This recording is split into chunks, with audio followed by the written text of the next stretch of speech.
আমি আফরিনা সুলতানা মুক্তা। অন্তত মানসিক কষ্ট, মানসিক যন্ত্রণায় আজ আপনাদের সামনে হাজির হয়েছি ন্যায় বিচারের আশায়। আমি একজন নারী, একজন মা,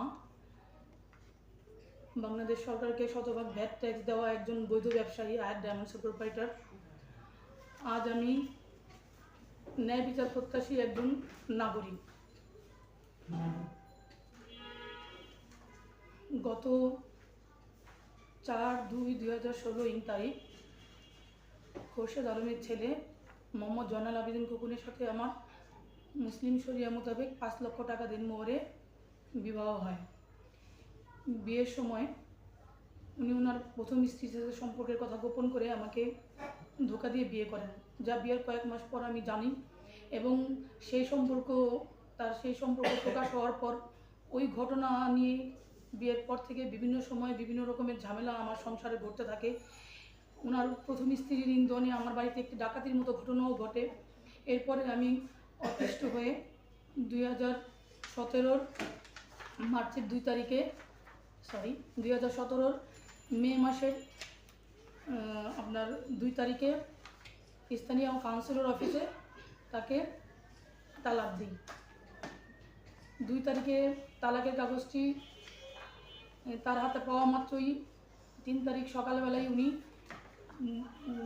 আমাকে এবং তার প্রথম স্ত্রীকে ঠিকভাবে সামাজিক সম্মান মর্যাদা সব কিছু দিয়ে রাখবেন বলে ওয়াদা করলে সেই তালাকটি আমি ক্যান্সেল করে নিই 3 তারিখেই, রেজিস্ট্রি অফিসে যাওয়ার আগেই, যেটাতে তার তালাক স্থগিতের কাগজ বুঝে পেলাম, সেই সিগনেচারও আছেন। তারপরে আমি এভাবে আমাদের সংসার চলতে থাকে। 2018 14/2/2018 আমার যাদবা আয়াত কায়নাত নামে একটি কন্যা সন্তানের জন্ম হয়। কন্যা সন্তান জন্মের পরে অবৈধ নারী এবং নেশার সাথে তার সম্পৃক্ততা আমার কাছে প্রকাশ পায়। এটা প্রকাশ পাওয়ার পরে আমি তাকে বিভিন্ন সময়ে প্রমাণসহ প্রেশার করলে উনি আমাকে শারীরিক নির্যাতন, মানসিক কষ্ট এবং যৌতুকের জন্য আমাকে প্রেশার করতে থাকে যে আমি এভাবেই চলতে থাকবো, ঠিক আছে, তুমি যদি আমাকে যৌতুকে নিতে দিতে পারো আমি ওইসব সম্পর্ক থেকে বের হয়ে চলে আসবো। অতিষ্ঠ হয়ে আমি একটি নারী নির্যাতনের মামলা করি। মামলা করার পর স্থানীয় কাউন্সিলর অফিসে উনি আর এই ধরনের আচরণ করবে না, সকল অবৈধ সম্পর্ক থেকে বের হয়ে এসে প্রথম স্ত্রী আমাকে এবং সন্তানকে সামাজিক মর্যাদা, ভরণ পোষণ সব কিছু ঠিক মতো করবে অঙ্গীকারনামা দিলে সরল বিশ্বাসে আমি এবং সন্তানের মুখের দিকে তাকায় আমি সেটা মামলা তুলে নিই। মামলা তুলে নেওয়ার পরেও দেখতে পাই যে সে 2-3 মাস যেতেই পুনরায় সেই অবৈধ সম্পর্কে আছে। যেহেতু আমি তার সঙ্গে যখন আমার পরিচয় হয়েছিল এবং বিবাহ হয়েছিল, আমি পৈতৃক সূত্রে পাওয়া ব্যবসায়ী নারীই ছিলাম। তো আমি আমার সন্তান হওয়ার পরে বাচ্চাকে নিয়ে শান্তির এবং সম্মানের আশায় আমার পৈতৃক ব্যবসা পরিচালনা করতে থাকি এবং আল্লাহর কাছে দোয়া করতে থাকি যে কোনো একটা মুহূর্তে কোনো একটা সময় হয়তো তার হেদায়েত হবে, যেহেতু সে শুধু আমার স্বামী নয়, আমার ধর্মীয় পথ প্রদর্শকও ছিলেন। এভাবে সে আমাদের ভরণ পোষণের কোনো দায়িত্ব নেয়নি, সামাজিক সম্মানও দেয়নি। বিভিন্ন সময় বিভিন্ন নারীর সাথে তার অবৈধ সম্পর্ক, সেগুলো আমি সোশ্যাল প্ল্যাটফর্মেও পেয়েছি এবং তার মনের মতো আমি অভিমান থেকে কখনো তাকে একটি ফোনও করিনি। বাট সে তার প্রয়োজন মতো, সে তার মন মতো যখন খুশি তখন, সকাল দুপুর রাত মধ্যরাতে যখন খুশি তখন আসতো, শারীরিক নির্যাতন করতো, অকথ্য ভাষা গালাগালি করতো এবং স্বামী হিসেবে তার সম্পূর্ণ হকও আদায় সে বুঝে নিত। যেহেতু আমি জানতাম সে আমার স্বামী, আমি কিছু অভিমান থাকলেও কখনোই তাকে তার হক আদায়ে বাধা দেয়নি। দেন লাস্ট হচ্ছে উনি 31/12/2025 সকল অবৈধ নারী নেশা ত্যাগ করে সে অঙ্গীকার করে যে আমার মাসুম বাচ্চা জীবন আমি নষ্ট করে দিয়েছিলাম, আমার ভুল হয়েছে, আমি সব কিছু শুধরে নিব, ঠিক মতো সংসার করব। আমি তখন তাকে সরল বিশ্বাসে এবং এই অঙ্গীকারটা সে আমার 8 বছরের কন্যা সন্তানের সামনে করেছে। যেহেতু আমার বাচ্চা নিয়ে আমি বাড়িতে একা থাকতাম, আমার নিরাপত্তার স্বার্থে আমার প্রতিটি প্লেসে, বাসায় ঢোকার থেকে শুরু করে আমার বেডরুম পর্যন্ত সব জায়গায় আমার সিসি ক্যামেরা ছিল, যেটাতে কথা এবং ভিডিও দুইটাই রেকর্ডিং হয়। তো 31/12/2025 উনি আমার বাড়িতে গিয়েছেন এবং স্বামী হিসেবে উনি দাম্পত্য সব সম্পর্কই করেছেন। এরপরে যখন আপনার 5/1/2026 আমি পুনরায় সেই অবৈধ নারী এবং নেশার কিছু তার ভিডিও, লাইভ ভিডিও ফেসবুকে আমি দেখি এবং আমার বাচ্চা যখন তার সাথে যোগাযোগের চেষ্টা করে তখন সেই নারী আমার বাচ্চাকে অপদস্থ করে সেলফোন বাবাকে দেয়নি এবং নাম্বার ব্লক করে দেয়। এটা নিয়ে তার সাথে পরবর্তীতে আমার কয়েক ধাপে কথা বলে সে আমাকে তখন হুমকি দেয় যে আমিও তার জীবনে অবৈধ নারী, উনি আমাকে তালাক দিয়ে দিয়েছেন বহু আগে। তো আমি ভেবেছিলাম হয়তো সে রাগ করে কথাটা বলেছে, এরপরে আর তার সাথে আমার যোগাযোগ হয়নি যেহেতু তার নাম্বার ব্লক ছিল। আমি 7/2/2026 পোস্টের মাধ্যমে একটা পোস্ট লেটারে পাই, একটা তালাকের কাগজ পাই। সেটাতে আমি দেখি যে উনি 4/3/2019 আমাকে ডিভোর্স করেছেন। উনি শুধু আমার স্বামী না, আমার ধর্মীয় পথ প্রদর্শক। আমি ওনার সন্তানের মা। আমার বাচ্চাটার বয়স 8 বছর, যে অক্সফোর্ড ইন্টারন্যাশনাল স্কুলে পড়ে। উনি 4/3/2019 আমাকে ডিভোর্স করে 7টা বছর থেকে যখনই আমার বাড়িতে আসছেন এক মুহূর্তের জন্য আমাদের সম্মান, আমাদের ভরণ পোষণের দায়িত্ব উনি নেননি। কিন্তু যতবারে উনি এসেছেন উনি স্বামীর মতো করে আমার সাথে মিলিত হয়েছেন। আমি তো সর্বনিশ্চয়তার সাথে মিলিত হয়েছি যে সে আমার স্বামী, বাট সে তো জানতো যে সে আমার স্বামী না। সে জেনার মতো পাপ করিয়েছে। লাস্ট 31/12/2025 যখন উনি আসছেন তখন আমার যে কন্যা সন্তান 8 বছরের, সে তো এখন আসলে অনেক কিছুই বোঝে। সেও তো দেখেছে বাবার পাশে আমি আছি। এখনও এই মুহূর্ত পর্যন্ত আমার বাচ্চাটা জানে না যে তার বাবার সাথে আমার যে সময়টা কেটেছে সেটা অবৈধ ছিল। 7 বছর আগে যে তার বাবা আমাকে ডিভোর্স করেছে। তো আমি ওই ডিভোর্স পেপারটা পেয়েছি ওই 7 তারিখেই। কিন্তু আমি যেহেতু ভোটের সময় আমার কিছু ঝামেলাও ছিল, কিছু সমস্যাও ছিল, আমি 12 তারিখে সেই পেপারটা খুলি। খোলার পরে আমি তার সাথে যোগাযোগের বহুবার চেষ্টা করেছি। চেষ্টা করে ব্যর্থ হলে আমি এই ব্যাপারটা নিয়ে থানায় যাই।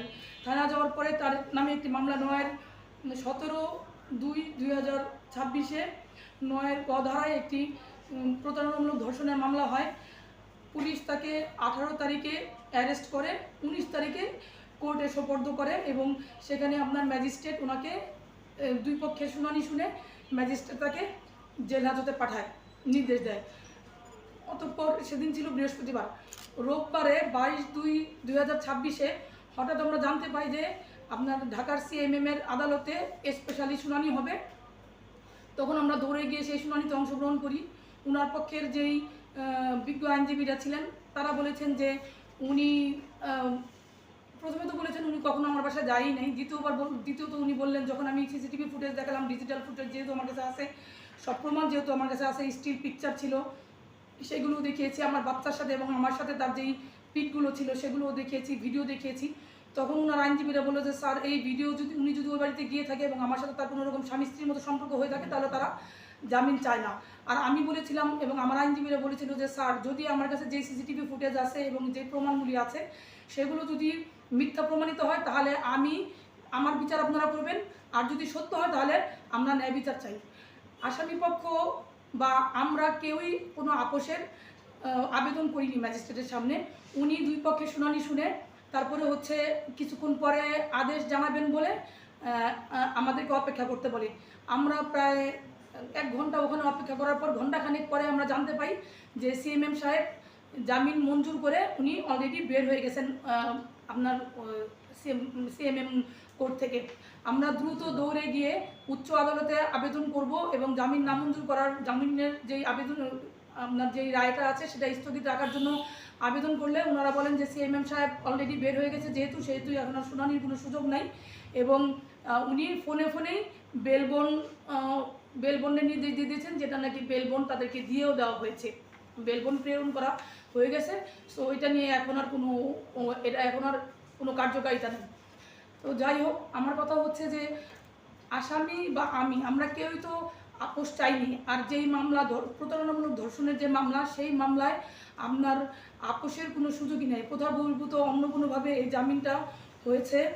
আর আমি দেশের একজন সচেতন নাগরিক হিসেবে, একজন অসহায় সন্তানের মা এবং একজন নারী হিসেবে দেশের সেই সময় আমি প্রেস কনফারেন্স করেছিলাম কোর্টে থাকা অবস্থায় যে আমি দেশের রাষ্ট্রপতি, দেশের প্রধানমন্ত্রী এবং জনগণের কাছে বিচার চাইলাম। আমার মতো একজন প্রতিষ্ঠিত ব্যবসায়ী, আমার মতো নারীর সাথেই যদি এত বড় অন্যায় হয়, 7টা বছর থেকে সে আমাকে ঝামেলা রাখলেন এবং আমি যেখানে আমি নিজেই বারবার ম্যাজিস্ট্রেটের সামনে আমার নিজের ফোন থেকে এবং সব ডিজিটাল প্রমাণ সহ প্রকাশ করলাম, তারপরেও এই মামলায় মাত্র দ্বিতীয় দিনে কিভাবে জামিন হয়।